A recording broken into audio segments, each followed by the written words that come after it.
Welcome, welcome, welcome.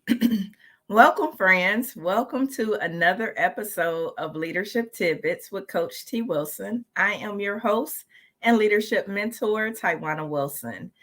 I want to welcome you to another episode of this podcast.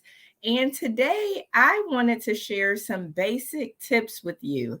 As I have been rounding with teams, I feel like it's time to go back to the basics. As you all know, I am a laboratory leader, and right now the staffing shortage is real. It is definitely affecting teams near and far. And I just think going back to the basics, especially where this is a time where people are really feeling that pressure, they're really getting burnt out, they're really getting frustrated, they're really getting at sometimes angry. And so going back to those basics of building a strong team, and it starts with the leader. So it doesn't matter how many good all-stars that you have on the team. If you have a bad leader or an ineffective leader, it is going to trickle down to the entire team. So just wanted to go back to the basics, share just a few quick tips for you that you can implement right away. And we will go from there. But in the meantime, come on in. Come on in. I want to make sure that the audio and the technical looks okay because it looks like it is uh, having some difficulties here. So I want to make sure that you are able to see me. So in the meantime, come on in. Let me know where you're coming in from so that I can welcome you in properly. Okay. So it looks like I am live. So I want to make sure that before I go on. And if you could just let me know, you could drop it in the chat. So it looks like it could be doing some freezing up too. So, all right. So we will go ahead and get started. Like I said, let me know where you're coming in from so I can welcome you in properly.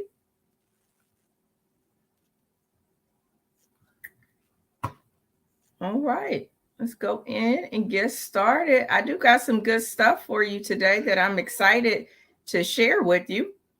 So, I'm going to be talking about building a strong team, traits of a great leader. And like I said, I'm going to give you 3 quick practical tips that you can use and implement right away because I know if you get a lot of information, a lot of content, you're going to walk away and say, I'm going to do this, this, this, and this. And then when it comes down to it, you might not do anything.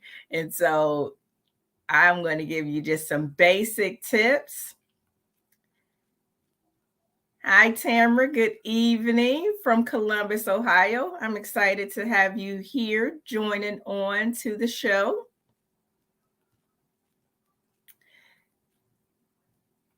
So let's get right into it. Want to give you a reminder, those of you that are Elaborate Topics supporters, as you know, we released a new episode today. And on that episode, we had Tywauna Smith, who was talking about STEM. So make sure that you check out the episode. It was a phenomenal episode. She's doing awesome things through STEM, through her program out of the Atlanta area. But make sure you check it out. And if you are not familiar or hip, as I like to say, to the Elaborate Topics podcast, we drop a new show each and every Tuesday where we bring another lab professional or friend of the laboratory onto our show. You can find it at directimpactbroadcasting.com or your favorite podcast platform. And so if you have been under a rock and you have missed the show, we have over 100 episodes out there and we have been seen in over 50 countries. So we have over 50 countries that download and listen to our podcast each and every week. We're always looking for new guests. So if you would like to be on the show, let me know. You can drop it in the comments and I will give you the link so that you can fill out the form, because we would love to have you on and highlight you of being a member of the laboratory. Lab Vine is having their transformation school. So want to make sure that you know that as well. So all of the lab people out there who are watching this live or will watch the replay, their transformation school is coming up here in about 2 weeks, 3 weeks, here on August the 29th, 30th, and 31st. And so the registration is free. I'll drop that link in the comments, but registration is free. You definitely want to make sure that you check it out. There will be 3 days of awesome speakers from all over the country. So check it out. The Elaborate Topics podcast crew will be presenting on day 2. So we will be talking about staff recruitment and retention in the workplace and how you can do better with that today. So we're excited to partner with them. You can also catch our podcast on Lab Vine. So I would say definitely check it out as a lab professional. Membership is free, and there's tons of podcasts, courses. There's tons of information over there. So check it out. So let's get into what we came to talk about today, which is 3 simple tips that you can implement right away. And really, it doesn't matter if you're a manager or if you are a lead tech or a coordinator or any of those, or a frontline team member. These are basic steps that you can start to use and implement right away, especially if you want to retain your teams. Like I said, I go to many different labs, and I have seen where right now the tension and frustration is at an all-time high. There's so many projects, not enough people, and people are getting overwhelmed. So getting back to these basics, I think, will take you and your teams a long way. So the first tip is, 1, just take notice, right? So turn on your focus radar to see the good in your team. So if you are the leader, the manager, are you aware? Turn on your focus radar to see how your team is responding, what's going on with your team. Looking for those little things like them showing up prepared to work, them showing up prepared for meetings, working long hours to cover open shifts, because I know that you are probably short staffed or you have openings at this point. So I know that you have team members who are pulling double shifts, who are working extra weekends to cover, who are, working at different sites. If you're part of a larger health system that has multiple locations, you may have somebody that's filling in the gaps at wherever is needed.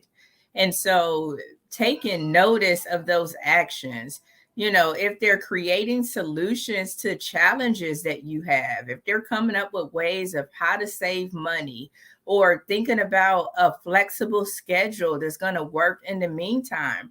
Maybe they've even volunteered to work on your second or third shift temporarily until you've been able to find team members. So take notice of some of those creative solutions that your team is coming up with to the challenges that you're having in your laboratory environment. Take notice of them staying positive, right? I know right now it's hectic, right? It's hectic. Some of the labs that you all represent are getting ready to implement new computer systems, new instrumentation, and it's like it can be overwhelming. You're asked to do your job in a different way. And so take notice when people show up positive, even though they know it's going to be very short. They know there's going to be instrument issues. They know that they're going to have to cover more than one bench. Take notice of the positive attitude. Take notice of those listening to others, listening to their teammates. now with the pandemic and post-pandemic and this new era of working, people want to bring their whole self to work. And with that, there comes a lot of challenges. People are having to navigate life very differently than they did last year or the year before. So being able to listen to others, people's worlds are falling apart, and sometimes they don't say a word, they don't say anything. And do you notice when your teammates are acting a little bit different than they normally do? And you know, when you have team members that come in, they're always positive, they're always upbeat, and then all of a sudden there's a drastic change. You as the leader, you as the team leader, the coordinator, or even the teammate, are you able to recognize some of those changes in your team? And are you being a listening ear? Because sometimes people don't even want you to solve anything. They just want to be able to talk with somebody or have somebody to listen about those challenges they may be having. And then meeting deadlines. If your workplace is anything like mine, or your schedule is anything like mine, I'm sure there's competing priorities, there's competing tasks, and everybody's deadline is of the most urgent, right? And so being able to meet those deadlines, are you taking notice when you have team members and colleagues that help with meeting those deadlines? And it could be something as simple as taking care of your inventory to make sure that you have what you need. They know that you don't have time to look at your inventory, but they know you're working on a validation. And so taking notice of things that might be happening. So meeting those deadlines and helping others to meet those deadlines. And being on time. Do you have team members that's always there on time? I know in the hospital environment is critical for your team members to be on time, right?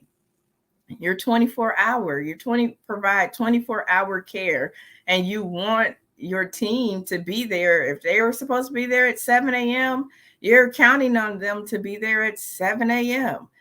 Not 7:15, not 7:25, not 7:30. You need them there at 7 a.m. So take notice. And I know, you may say, well, they're supposed to be there at 7. That's their job. That's what they should do. And you're right. I mean, they should do that. But, there are people that are not doing that.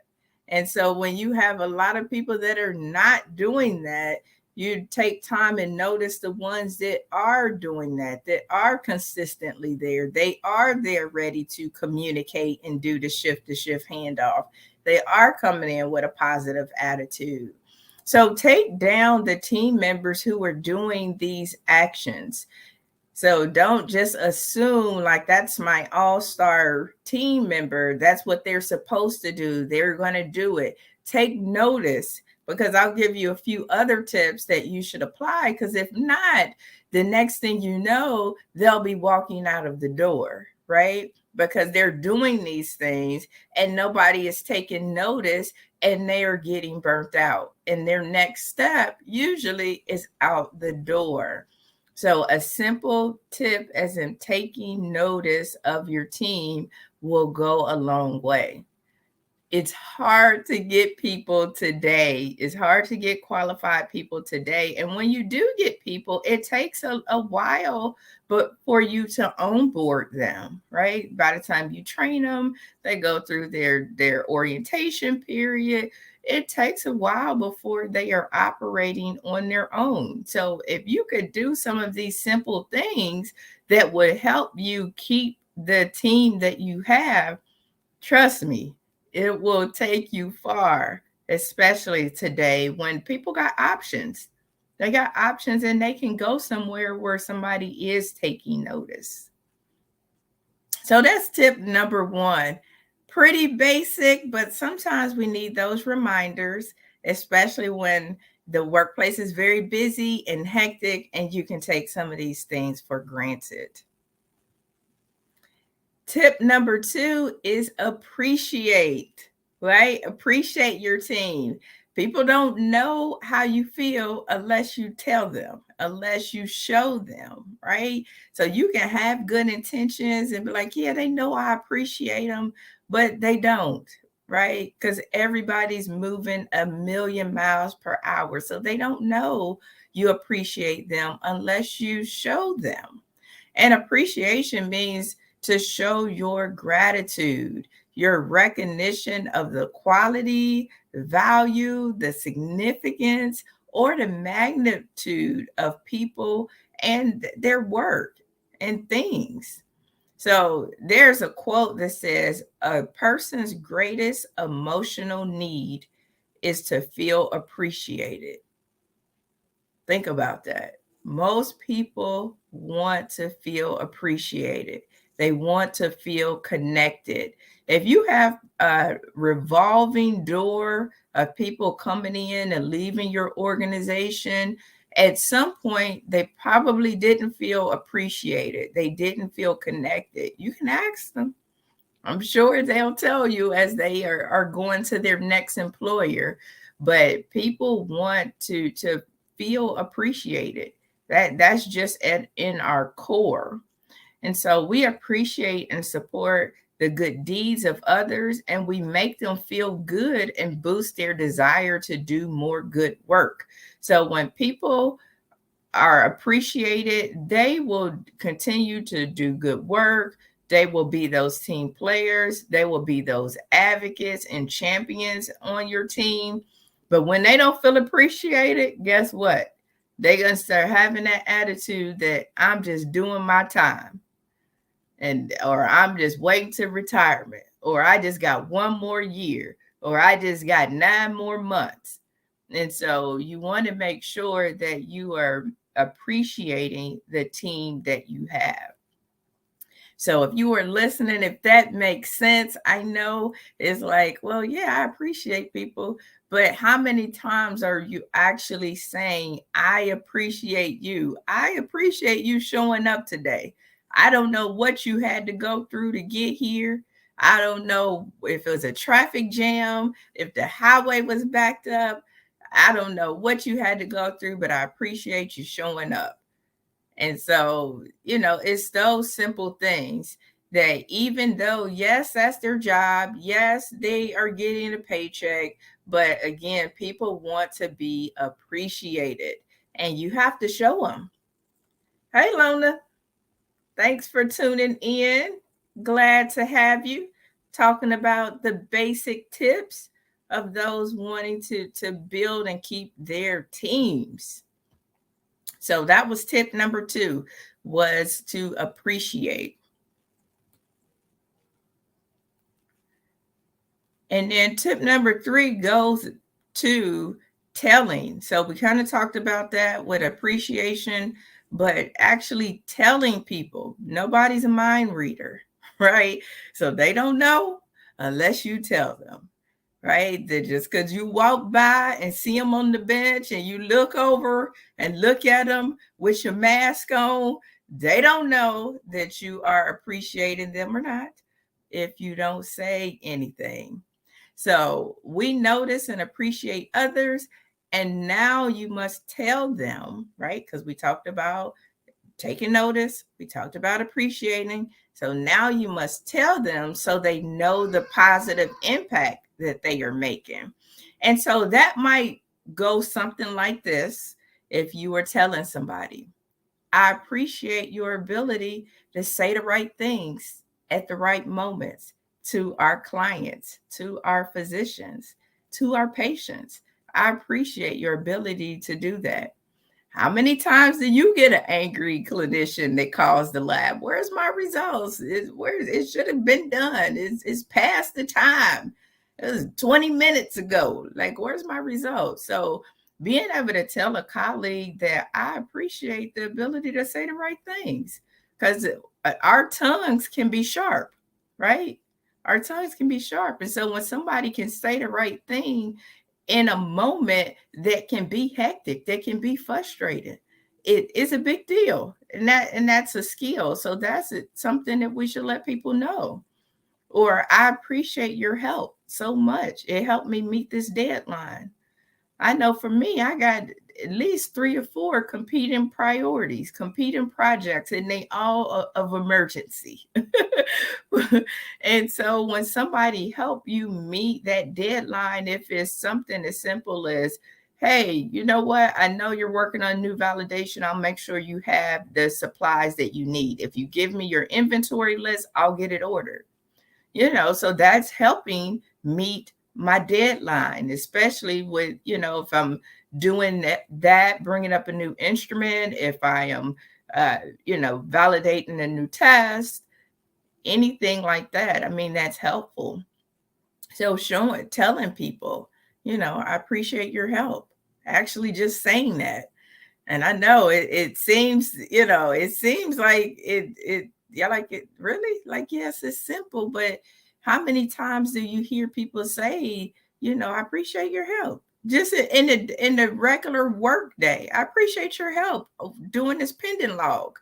Like, I really appreciate you finding those specimens that's been on the turnaround time monitor for like over 10 minutes now. And our turnaround time window was starting to reach the expiration.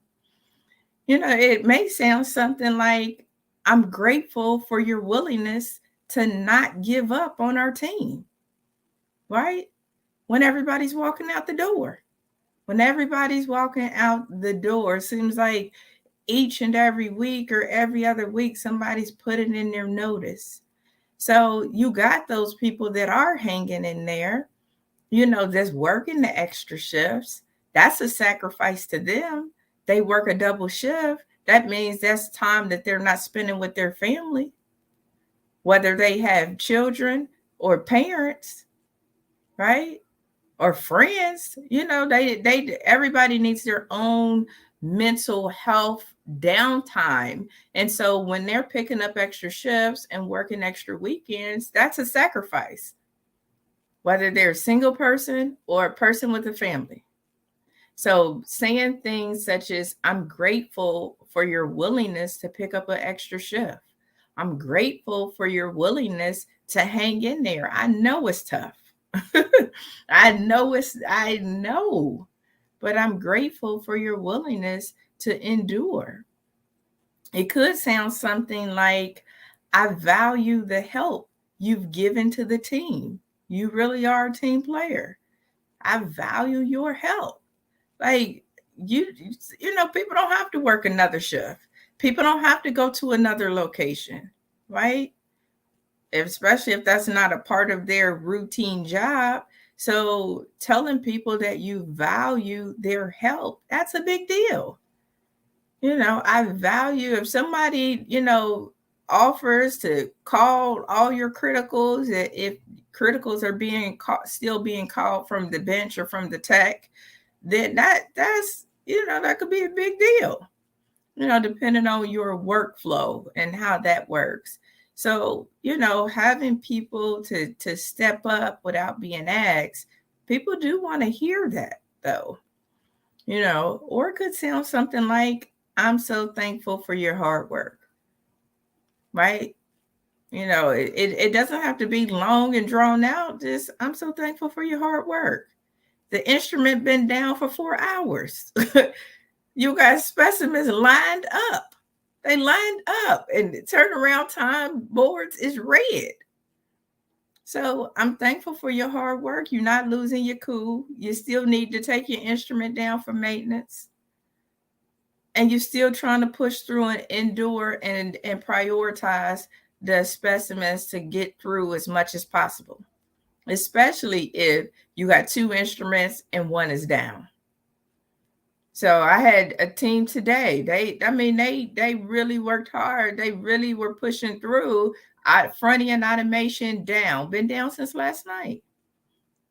Today, so that means when front end automation is down, you pretty much on your alternative procedures or downtime procedures. Now you're front loading everything. Big difference from it being auto loaded from the automation line.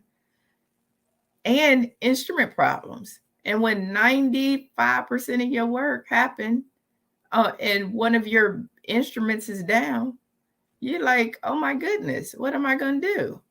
So that's like, I mean, they were really working hard, trying to prioritize stats and high priority clients that needed to go out in the morning. So just saying, I'm thankful for your work, even though I know it was tough, but they still kept pushing, or could sound something like, thanks for your support, you know, and especially if you got to have a difficult conversation with somebody. So thanks for your support in that difficult conversation. So maybe it's something where maybe you got to meet with, if you are a team leader or manager, and maybe you have to have a crucial conversation or some kind of feedback that may not be positive feedback with the employee. And depending on your organization, it could be one person or it could be two people that actually sits in on those conversations. And so sometimes, if you see your colleague that's getting a little bit frustrated, getting a little bit antsy, it might be one of those things where you jump in to keep the atmosphere calm, right?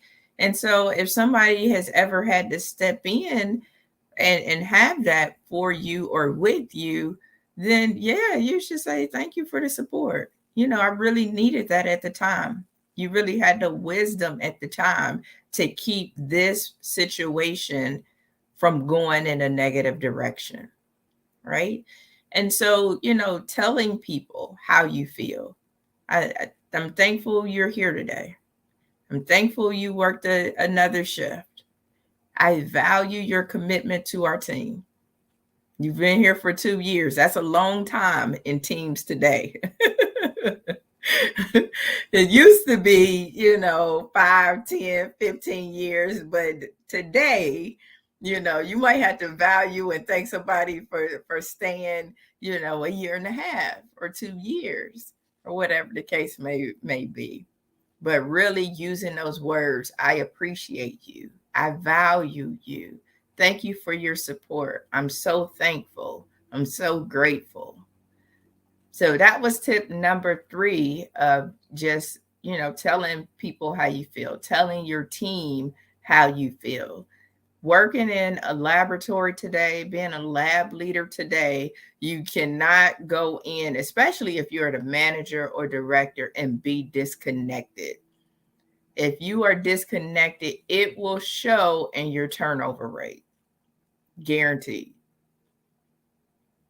So check in, tell people how you feel, and then look at your turnover rates. You want to have the team that people want to be a part of. So the key takeaways are the main points that I wanted to share with you in this particular podcast. Like I said, it didn't have anything long and drawn out, but wanted to really go back to the basics and share these things with you, because I've seen it a lot, even more now as I work with a lot of different teams, a lot of different laboratorians and different labs. And that, we're so focused as lab people, we're focused on task. We're focused on projects, but we really got to get back to the people part of it and doing what is right. Right. So we always talk about in our work, keeping our patients first, but we also have to keep our teams first as well. And your team is only as strong as the weakest person on the team. And if you got a lot of weak people on the team, guess what? You have to look at yourself as the leader, and then you have to also look at if you're doing some of these basic things. And so key takeaways, practicing gratitude, and that takes practice. So you have to get into the gratitude practice. And like I said, it's just that. It takes a commitment, it takes action and practice to improve, right? So you don't just get good at something by reading about it. You don't just get good at something by hearing about it. You get good at something by practicing it and putting it into action. The more you practice, the better you get, right? And so you can start that with rounding with your team. And I know we've talked about that a lot on the Elaborate Topics podcast of really getting connected with your team, rounding with your team, checking in with your team, especially before you start making some demands. Check in, see how they are doing. So I know for me, one of the things that I put into place in my very first manager role is I would always round with staff. And I would go in, I would put my purse down, and then before I even checked any email, I would go straight to the floor and ask everybody, how are you? What's going on today? And not just what's going on with the work, what's going on with you today? And then because I would round with them so often, I would notice if something was out of play with them or something was like, it's kind of not good. It's not a good day. And so getting to the heart of what's going on with you, your people, and making sure you say, you know what, I appreciate that. I appreciate everything that you were doing. I know it's tough. And because people are dealing with so much, not just in the workplace, but also in their personal lives. So if you are a manager, a new leader, and you're like, I'm trying to transition from being very good technically, and now I have people that report to me, the first thing I would say is get to know your people. You are only as strong as your people. So get to know your people and start practicing this stuff I'm talking about today, gratitude, each and every day. It will make your life so much easier as a new manager, a new leader, or even an experienced one. Start with the little things that have the greatest impact by noticing, appreciating, and telling others of their value and significance in the workplace, to your team, and even to your life if they've had that kind of impact to you in your life. But make sure that you notice, you appreciate, and you tell people their value. Sometimes we don't always tell people their value. So we may have all stars among our team, those rising stars, those people that they always perform. They usually always have a positive attitude. You can depend on them. And what do managers usually do with those people? They give them more work, right? They like, I can count on them, so I'm going to give them more and more and more. And that's okay if that is the pathway that that person wants to be on, but you need to appreciate them, because then what happens is they start to feel like they're being taken for granted, right? Like, you giving me more work, but you're not holding my teammate over here accountable. You giving me want me to do 2 and 3 benches, but then over here they're not even doing one, and you're not even saying anything. And you definitely ain't told me that you appreciate me picking up the slack. So, starting with those little things and then sharing your appreciation for others have big returns on the investment, because a person who is appreciated always does more than expected. So this is an investment. When you invest in people, right? So you need to be in the people investment business, then your returns are more than you could have ever thought they would be. So a huge, huge, huge, huge. So investing in people, and remember that a person who is appreciated always does more than expected. They'll pick up the extra shift, they'll do more, they'll help out, they will, because they know that it's not just needed, but they are appreciated. So that's what I had for you for today. So let me drop in the chat your thoughts. Let me see what we got over here. Lona, she said, could be a pleasant surprise when I was talking about the showing gratitude and telling people you're thankful and you appreciate them.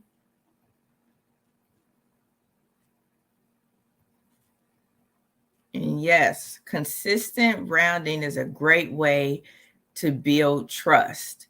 And everything that I talked about today really goes back to building trust. And it's a way for you to build trust, right? So when you show people that you care, you show people that you value them, that is a way that you start to build trust, right? You're coming around, you're asking about me as the person and not just about what's happening on my bench, right? So you start to build that trust when you start using words such as, I value you. Thank you for supporting our newer texts. Thank you for everything you're doing with our students. Your expertise is greatly appreciated. We value and need you in this laboratory. So being able to use words like that will take you far. And as things get more hectic, as we know they will, they'll get more hectic. There will be more lab testing that will be needed. There will be more projects. There will be more instrument implementations. There will be more computer system upgrades, and there may not be more people, right, to do it. So go back to these simple things of noticing, take notice. You can start that tomorrow. You can start that tomorrow when you go in and meet with your team. So take notice, appreciate and show gratitude, and make sure you tell your team. So that's what I have for you for today for this episode of Leadership Tidbits. It's always an honor and a pleasure when I get to share with you. I love having my guests and mentors on, but every now and again, I also like to give my words of wisdom and share with you as well. So this show airs each and every Tuesday. So make sure that you share this broadcast out. Share it out with another laboratory professional, somebody that can benefit from hearing these practical tips, especially if they are a new leader that's struggling, a new manager, a new director, because sometimes we overcomplicate it, right? We overcomplicate it, and sometimes you just have to get back to the basics. And if you get back to the basics, be a person of value that values people, I'm telling you, it will take you far. And so thank you so much for tuning in. Share this broadcast out. Drop your feedback into the comments. I'll make sure that I drop the link in for the transformation school. You need to be in the building if you are a laboratory professional, because there are 3 great days of awesome training. Here's the thing I'll say about that. Don't just be a student. Get in the room. Get in the room so that you can ask questions. So it is an opportunity for you to not just get information, but to be able to network and ask questions and shorten your learning curve. So make sure you are in the building. Do me a favor. Let me know that you registered so that I can make sure that I see you there. And make sure you come on every day, but especially on day 2, where my fellow sister scientists and I will be sharing with you about recruitment, retention, and workforce trends. So thank you so much. I wish you an awesome week, an awesome evening, and until next time, my friends, be great, be amazing, and tell somebody thank you. I appreciate you and I value you. And without you, there really wouldn't be a me on this team or in your personal life or whatever it might be. So take care, and I'll talk with you later.